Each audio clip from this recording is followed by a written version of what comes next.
Alright guys, so now since we understand how navigation work, how we navigate from one screen to another, and how we pop, our next step is to pass data from one screen to another. For example, I want to pass data from this screen. When I click on go to next page, I want to print some data in the console.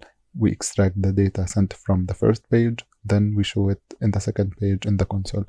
To do so, I will head to the first page, home page, and if we go to the pushedNamed and have a look at it, we have build context and we have router name and arguments.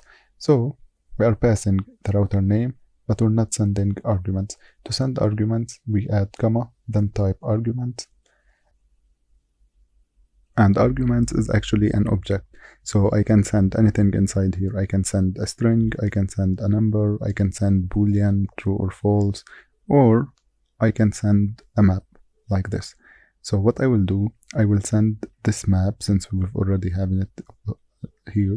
So I will send the map here and go to the next page and extract this map. So I will go to the next page, go inside the build method, then inside it, since this map is having a string and a dynamic, I will create another map like it. So I will say final map, inside it string and dynamic, and call it also map. You can call it whatever you want, is equal to model route dot of context dot settings dot argument.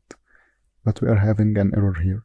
Since the argument is an object, as you can see, we can't assign a variable of type map string dynamic to an object, so we need to cast it. To cast it in Dart, we say as, then we type the cast type.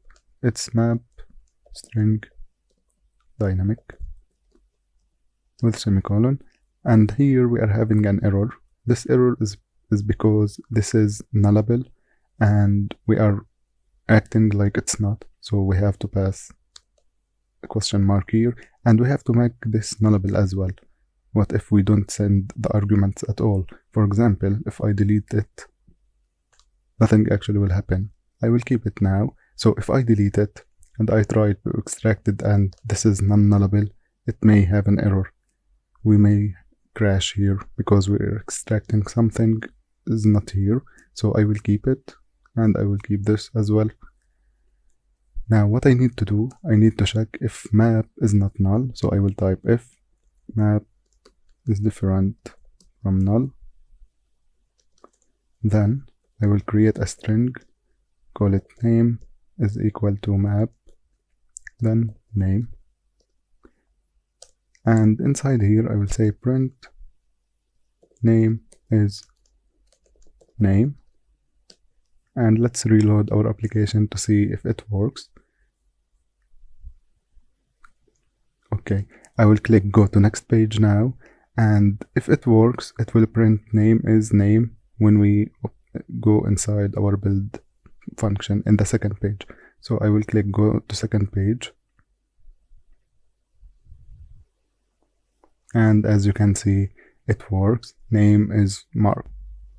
Alright, so now our app is working and we are extracting the data sent from the first screen to the second screen. But let's test something. What if we don't pass the argument, since this argument is not required, so I have the ability not to send it. Let's try not send it and reload our application to see what happens in that case. So if I click and go to second page, it will come here, try to take the map, then check if the map is null. And if it's not null, it will extract the name, then print it. But since we are not sending anything inside the arguments, it shouldn't print anything now. If I click on go to second page, it shouldn't print anything in the console. Let's try it out. And it doesn't. So this is the power of a nullable variable. If in case we didn't put question mark here and we didn't put it here and we kept this as non-nullable variable, we don't actually have to check if it's null, but I will keep it for now. So if I rerun our application now and try to go to the second page, it will crash saying this variable is null and we're trying to extract or cast a variable which is null. Let's try it. If I go to second page, it definitely crash. It's saying type null is not a subtype of type map string dynamic, which means the argument is null. and we are trying to cast null as map string dynamic. So definitely keep it as nullable variable. If we rerun our application now, everything will work. And if we send the data here also, if we send the argument as map, it will print name is Mark, definitely. And we can use this name actually. Here inside second page, I can say second page, for example, and name is, if I try to do so, it wouldn't work. Why? First, we need to get rid of this const and add the const to the style.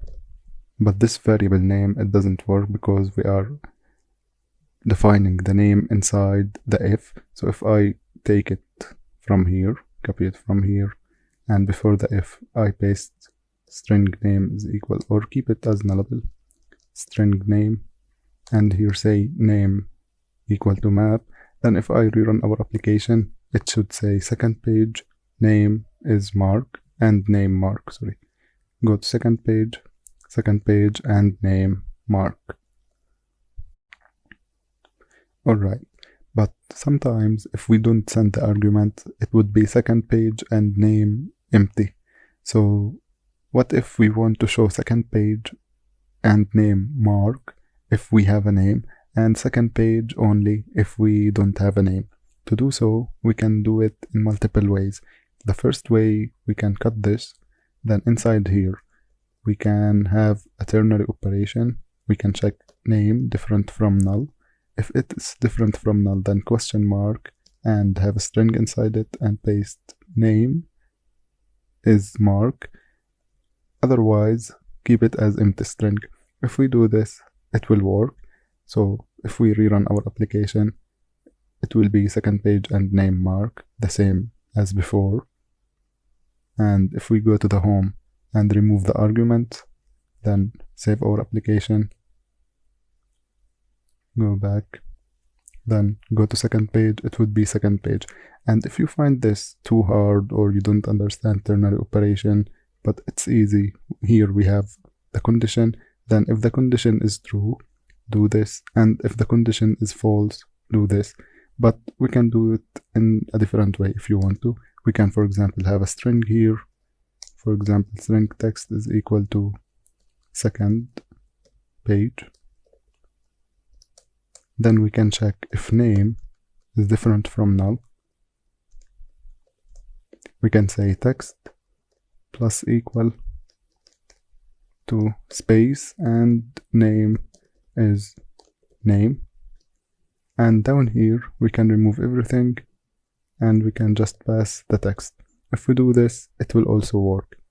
So you can choose whatever way you want to do that, but both ways will work. If we go to the home and send the arguments and save our application and go to the next page, it will work definitely. Alright guys, now we are sending data from the first screen to the second screen, and we are extracting this data and showing it in the UI. But what if we want to pass data from this screen to the previous screen? Since we can't have pushedNamed, so we can't send arguments like that. We have to do another way to do that. So what we can do, we can actually, inside the pop, if we go to the pop and we see it, we send context, then we send T as a result. So T with a question mark is is nullable, but we can send it as the return data from this screen to the previous screen. So, and T means we can send whatever type we want. So inside the pop, we can actually have comma here and send any type we want. For example, 1, we can send Boolean, true, we can send anything we want inside here. So let's, for example, send it true here. And we need to catch this data sent from this screen in the previous screen. So inside here, we need to catch this data. But before we do so, before we go here and catch this data, I will go to the main and I will comment everything inside the main. Then I will type get info and I will create a void function called get info. I want to explain something before we do that.